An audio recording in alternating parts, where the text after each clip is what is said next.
Welcome everybody to the first episode of Pat San Podcast. It's KP here with my partner VW, and today we'll be discussing a very controversial topic. Does Tom Brady make the Buccaneers a contender? I personally think that Tom Brady's going to win the Super Bowl in one of the next 2 years, but my partner thinks otherwise.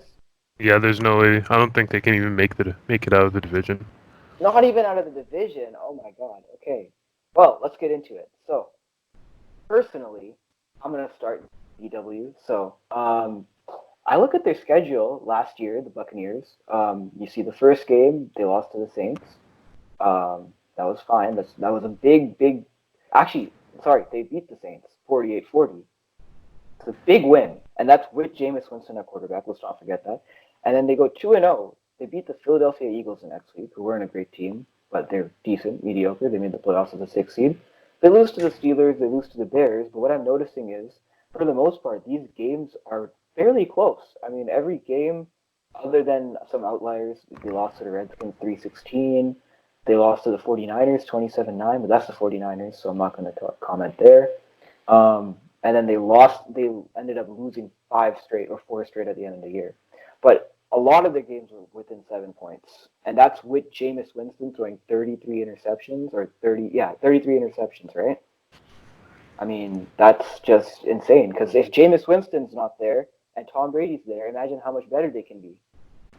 The offense has the ability to form. They've been in the top. Somehow they've been the top three. They've been top three scorers for points wise, and top three. They have the top 3 offensive yards. However, defensively, they've allowed they're 29th in allowing points, and somewhere in the middle in allowing yards. Okay, that's a good point, but I think I did look at the free agency cap. So they have about 47 million, I believe, to spend after Tom Brady's being signed. So with his money being paid, they have 47 million to spend, 47.5 in fact. And there's reports surfacing yesterday that they are receiving a lot of players' interest because of Tom Brady. They're with the Saints.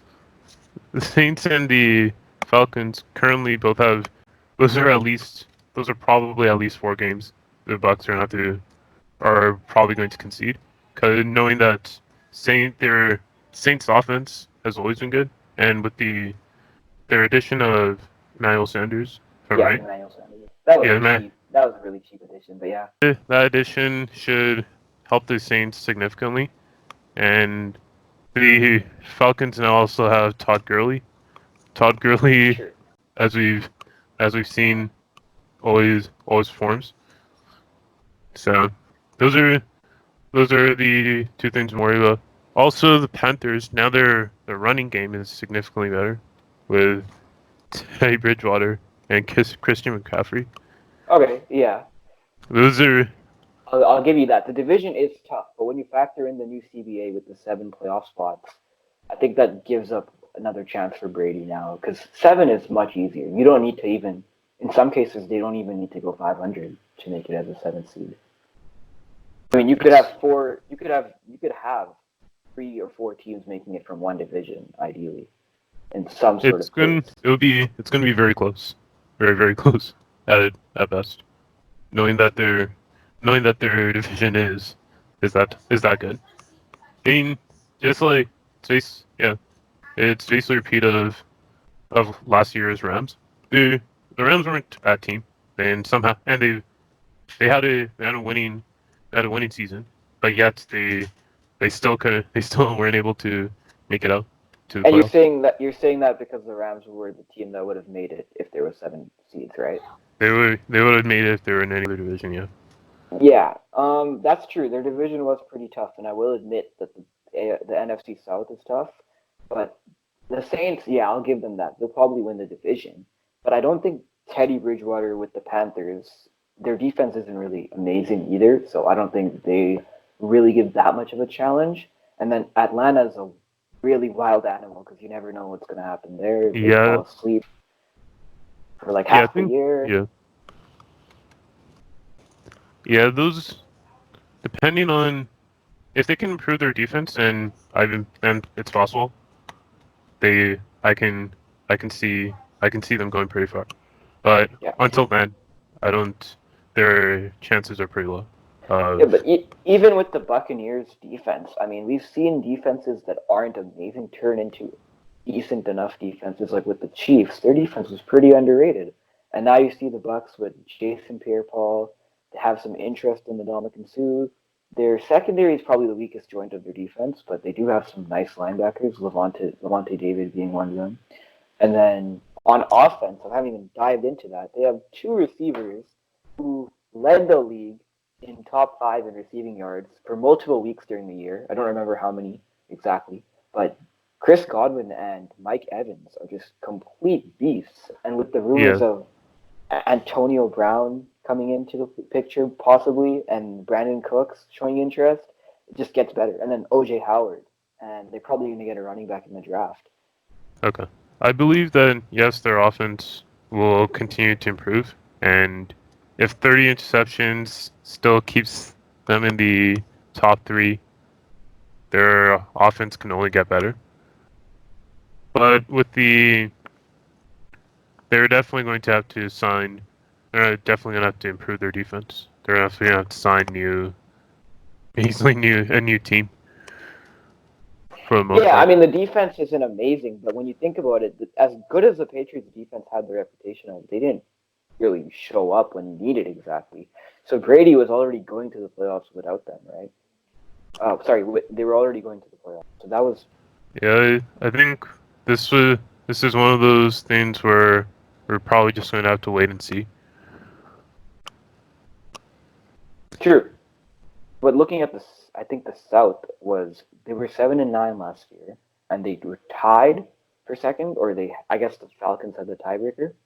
But that was barely. I mean, the Falcons went on a big stretch near the end of the year to even make it that far. Or sorry, it was the Panthers. It was the Panthers that were 7-9. So I think Buccaneers are fine. I mean, they're not. They were basically second or tied for it, so they can make a Yeah, push this year. Because the Saints don't have an exactly easy schedule next year. I mean, looking at the Saints' schedule in 2020, they're gonna since they won the division, they're gonna have to play the meat of the opponents. So they're gonna have the 49ers. They're gonna have. I'm looking at it right now. They have Falcons, Panthers, obviously. Then they're versing the AFC West, which is the Chiefs, the new and improved Chargers defense. Denver is always stingy, even though they're not exactly good right now. And then they got the Oakland Raiders, who are also making big splashes in free agency. And then don't forget about the 49ers, the Packers, and then you got to play Tom Brady twice, the Eagles. I mean, I don't know about that. That looks like a pretty tough schedule to me. that's true. The Saints do have a will have a lot to do in terms of retaining their position. And the the Buccaneers don't have that much easier of a schedule either, though, considering that they're playing the Saints. They're also playing the Saints twice. They play Okay. the Chiefs. They play the Chargers, and they play the Bears as well. True. Yeah, and they play the Packers. No, I think the Bucks actually play the Packers. But yeah, yeah. So Jameis Winston, I mean, he looking at the stats comparison, they were pretty similar. But Tom Brady's stats last year were an outlier. I mean, you look at 2016 to 2018, his range of completion percentage was 65 to 67.4.